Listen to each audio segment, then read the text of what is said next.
رخسانہ بشیر آپ کی خدمت میں حاضر ہیں۔ جناب سید سرفراز احمد شاہ صاحب کی دل کی گہرائیوں سے نکلی روحانی گفتگو، کتاب ہے عرض فقیر۔ اور ہم میں سے ہر انسان گناہوں سے بچنا چاہتا ہے، لیکن بعض اوقات کوشش کے باوجود ہم گناہوں سے بچ ہی نہیں پاتے۔ پھر گناہ ہو جاتا ہے، معافی مانگتے ہیں، پھر گناہ ہو جاتا ہے۔ تو سوال پوچھا گیا جناب سید سرفراز احمد شاہ صاحب سے کہ اللہ کی برہان کیا ہے جو حضرت یوسف علیہ السلام کو گناہوں سے بچاتی ہے؟ کیا عام گناہ گار انسان اللہ کی برہان کا مشاہدہ کر سکتا ہے؟ اس کے لیے ایسی کیا تدبیر کرنا ہوگی کہ گناہوں سے بچا جا سکے؟ میرے اچھے ناظرین، مرشد کامل روحانی اسکالر جناب سید سرفراز احمد شاہ صاحب فرماتے ہیں، پیج 37 کتاب عرض فقیر، بہت آسان کام ہے۔ ہم میں سے جو چاہے اللہ کی برہان کا مشاہدہ تو نہیں، لیکن اسے ایکسپیرینس ضرور کر سکتا ہے۔ وہ یوں کہ اگر گناہوں سے توبہ کر کے ہم رب تعالیٰ اور اپنے آپ سے پکا تہیہ کر لیں کہ اب گناہ نہیں کریں گے، یہ تہیہ کر لینے کے بعد رب تعالیٰ سے درخواست کریں، یا باری تعالیٰ میں کمزور ہوں، میرے قدم لڑکھڑا جاتے ہیں، میری مدد فرما اور مجھے گناہوں سے محفوظ رکھ۔ میں اپنے آپ کو تیری پناہ میں دیتا ہوں۔ میں آپ سے یہ بات پورے یقین سے کہہ سکتا ہوں کہ یوں آپ اللہ کی برہان کو ایکسپیرینس کر لیں گے۔ پتہ چلے گا کہ جہاں آپ گناہ کرنے لگیں گے وہاں رب تعالیٰ ایسی رکاوٹیں ڈال دے گا کہ آپ گناہ کی جگہ پر جا ہی نہیں سکیں گے، یا وہ گناہ کا کام کر ہی نہیں پائیں گے۔ آپ ہی نہیں، ہم سبھی کمزور ہیں، ہم سب کے قدم لڑکھڑا جاتے ہیں۔ بجائے سارا بوجھ خود اٹھانے کے ہم اپنے ذمے صرف کوشش کا پہلو رکھیں، اور اس کے ساتھ ہی نہ صرف اپنے آپ کو اللہ تعالیٰ کی پناہ میں دے دیں، بلکہ اپنے کمزور ہونے کا اعتراف کر کے اس سے مدد بھی مانگ لیں۔ رب تعالیٰ ہمیں گناہوں سے بچا لے گا۔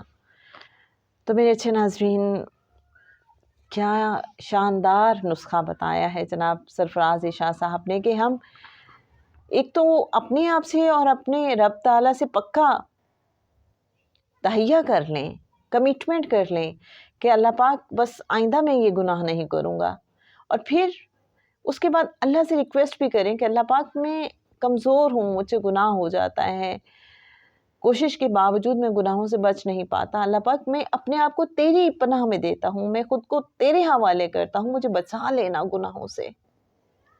تو شاہ صاحب فرماتے ہیں کہ پھر اللہ یوں مدد کرتا ہے کہ اگر آپ اس گناہ کا ارادہ کرتے ہیں تو ایسے حالات ہو جاتے ہیں کہ آپ گناہ کر ہی نہیں پاتے، یا اس جگہ پہ جا ہی نہیں پاتے کہ جہاں آپ سے وہ گناہ سرزد ہو سکتا ہے۔ تو اللہ سے مانگتے رہیں۔ اصل بات یہ ہے اللہ سے کنیکٹڈ رہنا، اللہ سے جڑے رہنا، اللہ سے مانگتے رہنا، اللہ سے باتیں کرتے رہنا، اللہ سے سوال کرتے رہنا۔ اللہ میں کمزور ہوں، تو طاقتور ہے، میں نے اپنے آپ کو تیرے حوالے کیا، اللہ بچا لینا مجھے ہر اس چیز سے جسے تو ناپسند کرتا ہے۔ اور پھر اگر کبھی غلطی ہو جائے تو بس معافی مانگ لیا کریں، معافی میں تاخیر نہ کیا کریں، بس جلدی سے معافی مانگ لیا کریں، اللہ غلطی ہو گئی معاف کر دے۔ پھر غلطی ہو جائے پھر کہیں اللہ پاک پھر غلطی ہوگی معاف کر دینا سونے یا پیارے یا ربا۔ یقین کیجئے وہ اسی بات پہ بہت خوش ہو جاتا ہے کہ میرے بندے کو پتہ ہے کہ میرا رب ہے کوئی، اور میں اس سے معافی مانگوں گا تو وہ مجھے معاف کر دے گا۔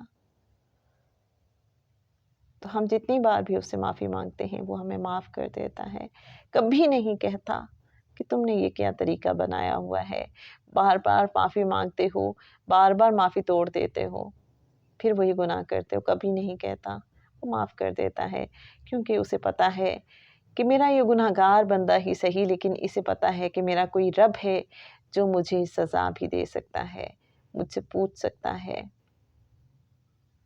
تو بس، اور اللہ کو پتہ ہے کہ اگر میں اسے معاف نہیں کروں گا تو کون کرے گا. تو رب ہی غفور رحیم ہے، اور بندے کے پاس سب سے بڑا آسرا رب ہی کی رحمت کا ہے. تو رب معاف کرتا رہتا ہے، بس ہم اس سے معافی مانگتے رہا کریں اور اپنے آپ کو اس کے حوالے کرتے رہا کریں. صبح جب آنکھ کھلے تو ہر روز صبح ہم اللہ سے ضرور کہا کریں، اللہ میں نے اپنے آپ کو تیرے حوالے کیا، اپنی سوچ کو، اپنے خیال کو، اپنی نیتوں کو، اپنے ارادے کو، اپنے عمل کو. اللہ میں نے ہر چیز تیرے حوالے کی، بس مجھے اپنے رنگ میں رنگ لے، مجھے اپنی پسند کے سانچے میں ڈھال دے. تو بس میرے اچھے ناظرین، ہم اسے کہتے رہا کریں، مانگتے رہا کریں، اور اس سے بڑھ کے نوازنے والا کوئی نہیں. آج کے لیے بس اتنا ہی. رخسانہ بشیر کو اجازت دیجیے. اللہ حافظ.